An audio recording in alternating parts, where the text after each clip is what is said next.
Hello students, मेरा नाम है Rajesh Chamola, teacher science ICT virtual class Dehradun से।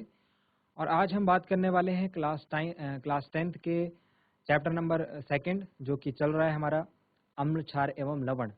इस चैप्टर को अब तक आप समझ चुके होंगे काफ़ी हद तक। अम्ल एवं क्षार से संबंधित बहुत सारी जरूरी बातों को हम डिस्कस कर चुके हैं, कवर कर चुके हैं। आज की क्लास में हम बात करेंगे लवण परिवार के ऊपर, जैसा कि हमने पिछली क्लास में बात करी थी कि अगली क्लास लवण के ऊपर होगी। सिर्फ और सिर्फ लवण के बारे में हम बात करेंगे। आपकी क्लास में आपको अभी कुछ 4-5 प्रकार के लवण या सॉल्ट्स के बारे में पढ़ना है। एक फैमिली है लवण परिवार। लवण स्टूडेंट्स हमने बताया था, एक अभिक्रिया जब हमने देखी थी उदासीनीकरण की अभिक्रिया, तो अम्ल एवं क्षारों की अभिक्रिया के फलस्वरूप बनने वाले पदार्थ आपने देखा था लवण है। मतलब कि लवण में अम्लीय गुण भी नहीं है और क्षारकीय गुण भी नहीं है ना। अम्लीय गुण यानी H आयंस भी नहीं है और OH आयंस भी नहीं बनेंगे। तो इस प्रकार से हम देखेंगे आज कि कौन कौन से लवण आपके पास है। लवण में सबसे पहला जो लवण हम डिस्कस करेंगे वो बहुत ही कॉमन लवण है। इसको हम कहते हैं कॉमन सॉल्ट या फिर साधारण नमक, NaCl। स्टूडेंट्स, आप लोगों के किचन में जो खाने में आप जो नमक यूज करते हैं उसमें NaCl उपस्थित होता है, वो और कुछ नहीं NaCl है। इसीलिए हम NaCl को साधारण नमक के नाम से भी जानते हैं। NaCl किस प्रकार से बनता है, क्यों ये महत्वपूर्ण है? NaCl की इम्पोर्टेंस स्टूडेंट्स इसलिए ज़्यादा है क्योंकि आने वाले जब हम लवण पढ़ेंगे, आने वाले सॉल्ट्स के बारे में जब हम डिस्कस करेंगे, तो हम देखेंगे कि वहाँ पर NaCl एक रॉ मटेरियल के रूप में, एक कच्चे पदार्थ के रूप में काम करता है, जो कि एक बहुत ही महत्वपूर्ण कच्चे पदार्थ की भूमिका निभाता है। तो NaCl की हेल्प से बनने वाले पदार्थ हम आज पढ़ेंगे। NaCl की हेल्प से बनने वाले लवण हम आज पढ़ेंगे। किस प्रकार से इनका संश्लेषण होता है, क्या अभिक्रिया होती है, कैसे इनके यूज होते हैं, ये सारी चीज़ों को हम डिस्कस करेंगे इस क्लास में। और डिस्कस करते हैं स्मार्ट बोर्ड पर। में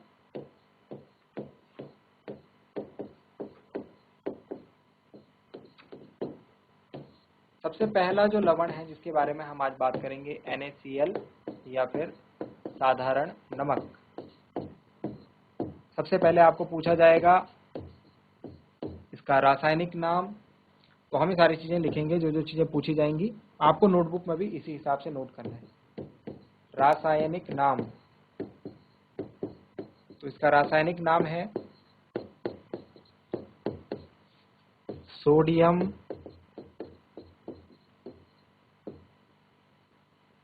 क्लोराइड।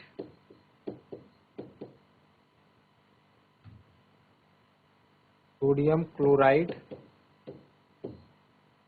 सूत्र, रासायनिक सूत्र, तो रासायनिक सूत्र है इसका NaCl। ठीक है, कैसे इसका निर्माण होता है? तो निर्माण के लिए हमने पीछे अभिक्रिया पढ़ी है। निर्माण, उदासीनीकरण अभिक्रिया आप इसमें लिखेंगे कि जब HCl अम्ल की अभिक्रिया सोडियम हाइड्रो ऑक्साइड क्षार के साथ की जाती है, HCl प्लस NaOH, हाइड्रोक्लोरिक अम्ल एवं सोडियम हाइड्रो ऑक्साइड, तो प्राप्त लवण को सोडियम क्लोराइड या फिर NaCl कहते हैं। ठीक है, इसमें आप नीचे नाम लिखेंगे सोडियम क्लोराइड। ओके, इसके बारे में आप कुछ बातें ध्यान रखिए। क्या है? न्यूट्रल है, उदासीन है, तो ये एक उदासीन लवण है। Okay, neutral salt. इसमें ये जो समुद्री नमक है, जो कि एक प्रकार से बहुत सालों से जैसे जीवाश्म बना है ना। जीवाश्म आपको पता है, जो फ्यूल वगैरह है, जो धरती के नीचे फ्यूल है, ये बहुत सालों के, मतलब करोड़ों अरबों सालों की प्रोसेस के बाद बना है। ऐसे ही ये समुद्री नमक भी काफी सालों की प्रोसेस, उसके इवैल्यूएशन के बाद बना है। समुद्री नमक में भी ये उपस्थित होता है। और इससे संबंधित कुछ बातें कि इसका यूज कहाँ होता है, उपयोग, तो ये सारी चीजें आपको एक लवण के बारे में पता होनी चाहिए। यह एक कच्चे पदार्थ के रूप में, जैसे मैंने आपको बताया था ना, अन्य लवणों के लिए एक कच्चे पदार्थ के रूप में मुख्य कच्चा पदार्थ है। किस किस के लिए, कौन कौन से लवण के लिए? तो इसके बाद आप देखेंगे चाहे सोडियम हाइड्रोक्साइड हो गया, सोडियम हाइड्रोक्साइड आप इससे बना लीजिए,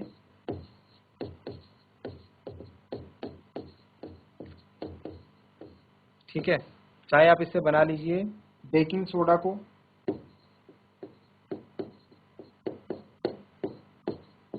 चाहे आप इससे बना लीजिए वॉशिंग सोडा को, धावन सोडा जो धोने का काम करता है, वॉशिंग सोडा बना लीजिए आप सोडियम क्लोराइड की मदद से, और इससे बना सकते हैं आप ब्लीचिंग पाउडर या विरंजक चूर्ण,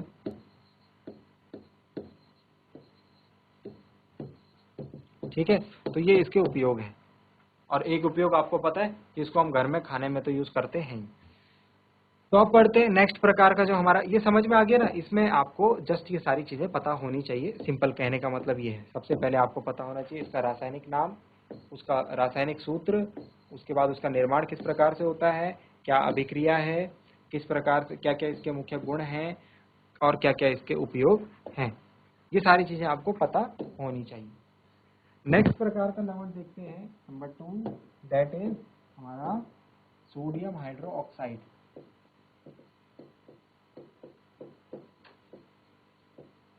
सोडियम हाइड्रो ऑक्साइड इस प्रकार से बनता है सोडियम हाइड्रोक्साइड। तो इसकी अभिक्रिया के लिए मैंने आपको बताया था कच्चे पदार्थ के रूप में हम लेंगे सोडियम क्लोराइड को। ओके, सो कैसे कैसे अभिक्रिया होती है सोडियम हाइड्रोक्साइड की, देखते हैं।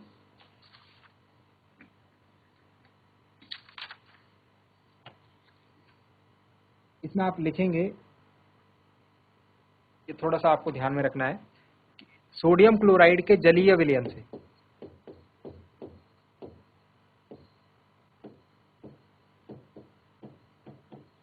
सोडियम क्लोराइड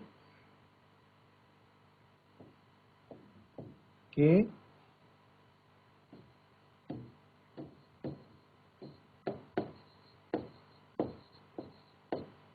जलीय विलयन से aqueous solution of sodium chloride विद्युत धारा प्रवाहित करने पर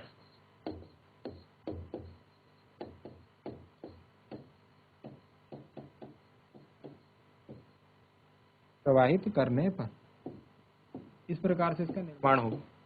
इसमें रासायनिक नाम और रासायनिक सूत्र लिख लेंगे ना, सॉरी मैं रासायनिक नाम और रासायनिक सूत्र लिखना भूल गया, नेक्स्ट पॉइंट में लिख लेता हूँ। रासायनिक नाम तो इसका यही रहेगा, सोडियम हाइड्रोक्साइड, ये इसका रासायनिक नाम ही है, सोडियम हाइड्रोक्साइड।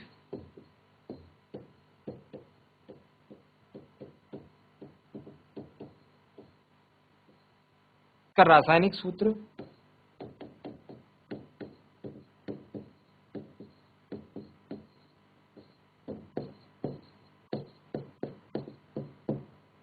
हो जाएगा, रासायनिक सूत्र है NaOH, NaOH, ठीक है। रासायनिक नाम सोडियम हाइड्रोक्साइड, रासायनिक सूत्र NaOH। इसके बाद हम देखते हैं इसके निर्माण की विधि, जो हमने ऊपर लिख लिया है, पर हम रिएक्शन देखेंगे। निर्माण की विधि में आप ये बात लिखेंगे, ठीक है, वो मैं ऊपर लिख चुका हूं, आप यहाँ पर लिखेंगे। सोडियम हाइड्रोक्साइड को कैसे बनाया जाता है, सोडियम क्लोराइड के जलीय विलयन से विद्युत धारा प्रवाहित करने पर। अब रिएक्शन कैसे होगी, देखिए, ये रहा सोडियम क्लोराइड, इसको हमने जल में घोला तो ये बन गया सोडियम क्लोराइड का जलीय विलयन, ठीक है। अब हम क्या करेंगे, इसमें से विद्युत धारा प्रवाहित करेंगे, ठीक है, विद्युत। तो हमें जो उत्पाद मिलेगा, रिएक्शन में बैलेंस रिएक्शन लिख रहा हूं, ठीक है, NaOH यहाँ पे ट्वाइस आएगा, प्लस H2 प्लस Cl2, उत्पाद में हमको मिलेंगे H2 प्लस Cl2। एक काम करता हूं, मैं इस रिएक्शन को स्टार्टिंग से दोबारा से लिखता हूं। आपने सोडियम क्लोराइड का जलीय विलयन लिया, उसमें से विद्युत धारा प्रवाहित करवाई, आपको उत्पाद में मिला NaOH, sodium hydroxide, hydrogen gas, chlorine gas, ठीक है, इतने उत्पाद आपको मिल गए। यहाँ से एक इंपॉर्टेंट चीज नाम लिख लेंगे, रिएक्शन बैलेंस कर लेते हैं, twice NaOH twice NaOH Cl2H2, ठीक है, बैलेंस है रिएक्शन। अब आपको यहाँ से एक इंपॉर्टेंट बात ध्यान में रखनी है, 1 मिनट, हाइड्रोजन बैलेंस नहीं है इसमें, 2 2 4 2 2 जो 4, ठीक है। अब बैलेंस है, नाम इसमें लिख लीजिए, सोडियम क्लोराइड का जलीय विलयन हो गया, ये सोडियम हाइड्रोक्साइड हो गया, ये हाइड्रोजन गैस हो गई, ये क्लोरीन गैस हो गई। गैस के ऊपर, गैस के सामने हम ऐसा निशान लगाते हैं किसी अभिक्रिया में, ठीक है। तो एक इंपॉर्टेंट चीज आपको ध्यान रखनी है, ये नोट में आपको लिखना है, इसको मैं नोट में लिख देता हूं। इस अभिक्रिया में क्या क्या बनता है, इस अभिक्रिया में एक तो ये बन गया, इस अभिक्रिया में बन गया एक तो क्षार, ये क्या है, एक क्षार है ना, OH है इसमें, तो ये क्षार हो गया। और क्लोरीन गैस भी बनती है, और क्या बनती है, क्लोरीन गैस भी बनती है। तो इस अभिक्रिया का हम एक नाम देते हैं, इस अभिक्रिया को क्लोर क्षार प्रक्रिया भी कहते हैं। क्लोर क्षार प्रक्रिया क्यों कहते हैं क्लोर क्षार प्रक्रिया, आप लिखेंगे क्योंकि इस अभिक्रिया के उत्पादों में क्लोरीन तथा क्षार NaOH उपस्थित होता है, इसलिए इस अभिक्रिया को या फिर सोडियम हाइड्रोक्साइड के निर्माण प्रक्रिया को हम क्लोर क्षार प्रक्रिया भी कहते हैं। वेरी इंपॉर्टेंट है, इसको आप ध्यान में रखेंगे, ठीक है। अब ये अभिक्रिया बहुत महत्वपूर्ण क्यों है, क्योंकि देखिए विद्युत धारा प्रवाहित करा रहे हैं ना, तो कुछ एनोड पर मिलेगा, कुछ कैथोड पर मिलेगा, क्योंकि 2 टर्मिनल्स होते हैं, तो दोनों टर्मिनल्स पर हमको कुछ ना कुछ उत्पाद मिलते हैं। तो जो एनोड पर मिलता है हमको, एनोड मतलब धन टर्मिनल, तो उस पर क्या मिलता है, एनोड, ये क्लोरीन गैस मिलती है एनोड पर, ठीक है। हाइड्रोजन गैस मिलती है हमको कैथोड पर, और ये NaOH भी हमको कैथोड पर ही मिलता है, ठीक है। तो जो इस अभिक्रिया में 3 उत्पाद बने हैं, NaOH, H2 और Cl2, इन तीनों का ही यूज है, इन तीनों को ही हम यूज कर सकते हैं। मतलब कि इस अभिक्रिया में बनने वाला उत्पाद जो है, वो तीनों के तीनों उत्पाद जो है, सारा उत्पाद हम यूज कर लेते हैं, किसी प्रकार की हानि नहीं। तो क्या उपयोग है इसका, जो मेन उपयोग ये है कि इस अभिक्रिया में बनने वाले सभी पदार्थों का, चाहे NaOH ले लो आप, चाहे H2 ले लो आप, चाहे क्लोरीन गैस ले लो, सबका उपयोग है। तो मैं एक एक करके सबके कुछ इंपॉर्टेंट उपयोग यहाँ पर लिख रहा हूँ। तो NaOH का जो उपयोग है, NaOH को मुख्यतः हम जो यूज करते हैं वो करते हैं ग्रीस हटाने के लिए करते हैं इसका उपयोग। जो धातुओं में जो पार्ट्स हैं उनमें ग्रीस लग जाता है, तो ग्रीस को हटाने के लिए। दूसरा साबुन और अपमार्जक, डिटर्जेंट, ठीक है, साबुन और डिटर्जेंट।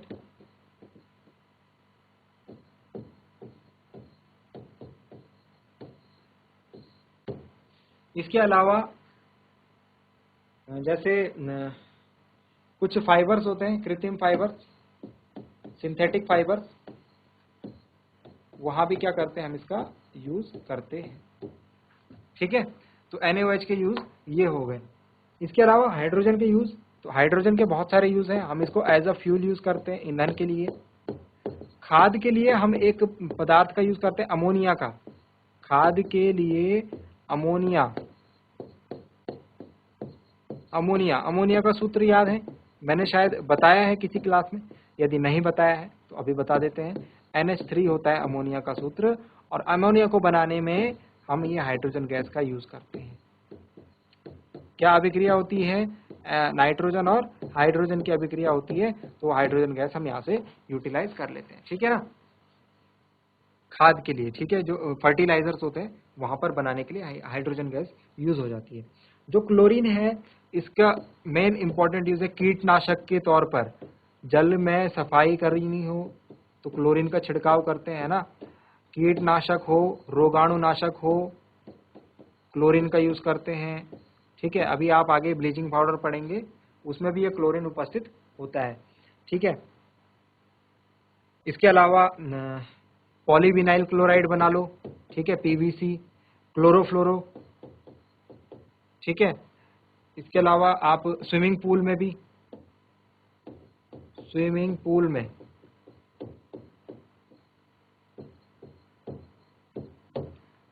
वहाँ भी हम क्लोरीन का यूज करते हैं, ठीक है, सफाई के लिए। ये सारी चीजें क्लोरीन। तो देखिए आप इस अभिक्रिया में बनने वाले जो तीनों उत्पाद थे, तीनों के इतने सारे यूज हैं, मतलब कि कुछ भी वेस्ट नहीं किया इस अभिक्रिया में। और हाइड्रोजन और क्लोरीन से मिलकर बनता है HCl, तो HCl के भी उपयोग हैं। HCl बना लेंगे हम हाइड्रोजन क्लोरीन को मिला करके, और इस HCl के भी बहुत सारे उपयोग होते हैं कि हम इससे क्या करते हैं, स्टील की सफाई कर लेते हैं, इस्पात की सफाई,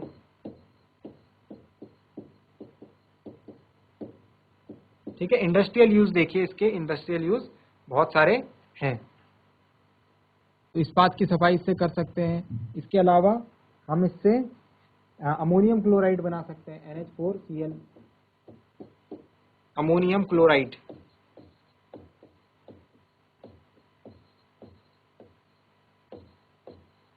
इस HCl से। और HCl कहाँ से बनेगा, ये हाइड्रोजन और क्लोरीन जो इसमें बना है इनका यूज करके बन जाएगा इजीली। मेडिसिन में, दवाइयों में, औषधियों में, ठीक है, या फिर जो कॉस्मेटिक्स होते हैं, ठीक है, सौंदर्य वाले जो सामान होते हैं, जो क्रीम वगैरह होती है, जो कॉस्मेटिक सामान होते हैं ना, उनमें यहाँ उनमें भी HCl का उपयोग होता है। तो आपने अभिक्रिया देखी NaOH के बनने की, ठीक है। एक बार रिवाइज कर लेते हैं, मुझे लगता है ज्यादा हो गया थोड़ा, तो स्टार्टिंग से रिवाइज करते हैं। हम लवण फैमिली पढ़ रहे हैं, इसमें हमने सबसे पहले पढ़ा साधारण नमक को। साधारण नमक क्या है, एक प्रकार का कच्चा पदार्थ है अन्य लवणों के लिए निर्माण में प्रयोग होने के लिए। इसका रासायनिक, इसका साधारण जो नाम है वो है साधारण नमक, हम इसको साधारण नमक की तरह जानते हैं, घरों में जो नमक यूज होता है। इसका रासायनिक नाम है सोडियम क्लोराइड, रासायनिक सूत्र है NaCl, इसका निर्माण प्रक्रिया है उदासीनीकरण अभिक्रिया से। HCl और NaOH की अभिक्रिया कराइए तो NaCl आपको मिल जाएगा, साथ में जल मिलेगा। ये एक प्रकार का उदासीन लवण है, समुद्री नमक है, और कच्चा पदार्थ है। इसका प्रयोग हम करते हैं सोडियम हाइड्रोक्साइड बनाने में, बेकिंग सोडा बनाने में, वॉशिंग सोडा बनाने में, विरंजक चूर्ण बनाने में। इन सब पदार्थों को बनाने के लिए इसका प्रयोग हम करते हैं कच्चे पदार्थ की भांति। सबसे पहले हमने सोडियम हाइड्रोक्साइड बनाना सीखा। कैसे बनाएंगे सोडियम हाइड्रोक्साइड, तो सोडियम क्लोराइड का जलीय विलयन लेना है, उससे विद्युत धारा प्रवाहित करनी है। एनोड पर आपको क्लोरीन गैस मिल जाएगी, कैथोड पर आपको हाइड्रोजन गैस और NaOH मिल जाएगा। रासायनिक नाम इसका सोडियम हाइड्रोक्साइड होता है, रासायनिक सूत्र इसका NaOH होता है। निर्माण प्रक्रिया सिंपल है, NaCl का जलीय विलयन लेकर के उसमें विद्युत धारा प्रवाहित करवा दीजिए, आपको सोडियम हाइड्रोक्साइड, हाइड्रोजन गैस और क्लोरीन मिल जाएगा, ठीक है। हाइड्रोजन गैस और क्लोरीन गैस के रूप में मिलता है। इस अभिक्रिया में जो उत्पाद बनते हैं उसमें एक क्षार होता है और एक क्लोरीन होता है, तो इसीलिए इस अभिक्रिया को हम क्लोर क्षार प्रक्रिया भी कहते हैं। इसके बाद हमने देखा कि इस अभिक्रिया में बनने वाले तीनों उत्पाद, चाहे वो सोडियम हाइड्रोक्साइड हो, चाहे वो हाइड्रोजन हो, चाहे वो क्लोरीन गैस, तीनों का ही हमने बहुत इंपॉर्टेंट यूज देखा, मतलब कुछ भी वेस्ट नहीं हुआ। NaOH का उपयोग हमने देखा ग्रीस हटाने में, साबुन और डिटर्जेंट में, कृत्रिम फाइबर, सिंथेटिक फाइबर बनाने में। वहीं हमने हाइड्रोजन गैस का यूज देखा, ईंधन में कर सकते हैं, खाद के लिए अमोनिया बनाने में कर सकते हैं। क्लोरीन गैस का यूज देखा कि जल की सफाई कर सकते हैं, कीटनाशक, रोगाणुनाशक, PVC, स्विमिंग पूल वगैरह में इसका यूज, PVC पॉलीविनाइल क्लोराइड होता है, ठीक है। और H2 और Cl2 को हाइड्रोजन और क्लोरीन के संयोग से HCl बन जाता है। HCl की भी बहुत सारे उपयोग हैं, इस्पात की सफाई, अमोनियम क्लोराइड, दवाइयों में, या फिर सौंदर्य प्रसाधन में। अब हम एक नेक्स्ट प्रकार का लवण लेते हैं जो 3rd नंबर पे है, उसको हम सीखते हैं, वो है विरंजक चूर्ण। ओके, सो 3rd नंबर पे हम पढ़ते हैं विरंजक चूर्ण या ब्लीचिंग पाउडर।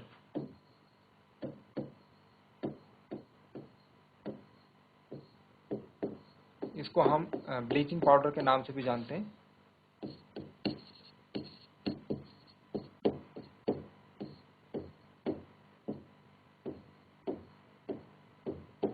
ठीक है, क्या होता है विरंजक चूर्ण, सबसे पहले हम इसका देखते हैं रासायनिक नाम।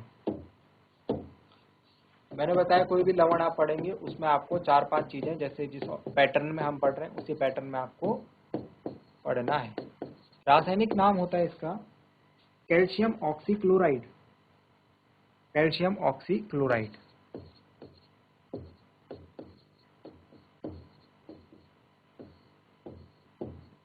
ध्यान रखिएगा, आप याद रहेंगे इसको, कैल्शियम ऑक्सी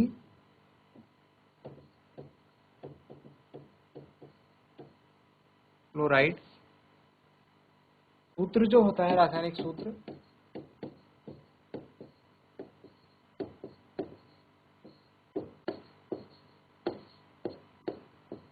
वो होता है CaOCl2, कैल्शियम ऑक्सीक्लोराइड। ठीक है, ऐसे भी याद रख सकते हैं, कैल्शियम है, ऑक्सीजन है और क्लोरीन है, सो CaOCl2। ठीक है, कैल्शियम ऑक्सीक्लोराइड हो गया रासायनिक नाम, रासायनिक सूत्र हो गया कैल्शियम ऑक्सीक्लोराइड। कैसे इसका निर्माण होता है इसके बाद हम देखेंगे, निर्माण प्रक्रिया, और उसके बाद हम देखेंगे अभिक्रिया। तो इसका निर्माण करने के लिए हमें जो क्लोरीन गैस बनी है, पीछे जो क्लोरीन गैस बनी है उसकी अभिक्रिया करानी है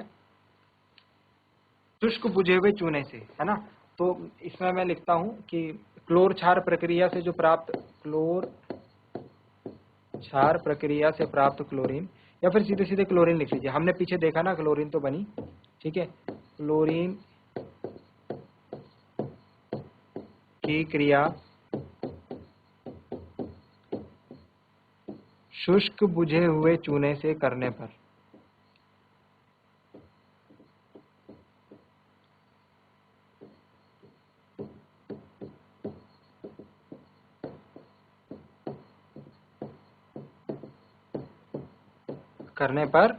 ये ब्लीचिंग पाउडर या फिर विरंजक चूर्ण का निर्माण हो जाता है। किस प्रकार से होती है अभिक्रिया? ये रही क्लोरीन, शुष्क बुझे हुए चूने का सूत्र बताएंगे, हम पढ़ चुके हैं पिछली क्लास में, कैल्शियम हाइड्रोक्साइड बोलते हैं शुष्क बुझे हुए चूने को, CaOH होल ट्वाइस। तो उत्पाद बन जाएगा विरंजक चूर्ण यानी कैल्शियम ऑक्सीक्लोराइड, और प्लस हमारे पास बाई प्रोडक्ट में बन जाएगा इसमें जल। आप इसमें नीचे नाम लिख देंगे, ये है शुष्क बुझा हुआ चूना यानी कैल्शियम हाइड्रोक्साइड, ये हो गया विरंजक चूर्ण यानी कैल्शियम ऑक्सीक्लोराइड। नाम जरूर लिखें, रिएक्शन बैलेंस जरूर करें, ये रिएक्शन बैलेंस है। और इसके उपयोग, तो इसके बाद देखते हैं इसके उपयोग। तो ये सारी चीजें हमने देखा है, हम हर एक लवण के बारे में पढ़ रहे हैं। सबसे पहले उसका रासायनिक नाम, फिर रासायनिक सूत्र, फिर उसके बाद निर्माण प्रक्रिया, फिर अभिक्रिया, और फिर उसके बाद उपयोग। तो जो इसके उपयोग हैं वो हैं विरंजन के लिए, मतलब विरंजन मतलब कलर निकालने के लिए। तो जैसे कपड़ों का कलर निकालना होता है ना, विरंजन के लिए, कलर निकालने के लिए। तो वस्त्र उद्योग में, सूती उद्योग, ठीक है, इनके विरंजन के लिए। कागज की फैक्ट्री में, कागज की फैक्ट्री आपको पता है कागज क्या किससे बनता है? लकड़ी से, और लकड़ी का कलर कैसा होता है? येलो। तो इस कलर को निकालने के लिए भी हमको इस विरंजक जो चूर्ण है इसका यूज करते हैं। ठीक है, इसके अलावा साफ कपड़ों में, जो साफ कपड़े हैं, व्हाइट क्लोथ होते हैं, उनमें लगे हुए दाग हम इससे निकालते हैं। रासायनिक उद्योगों में हम इसका यूज करते हैं। रोगाणुनाशक, पीने वाले पानी को रोगाणुनाशक, पीने वाले पानी को रोगाणुनाशक बनाने में, ये इसका बहुत इंपॉर्टेंट यूज है, इसको आप रोगाणुनाशक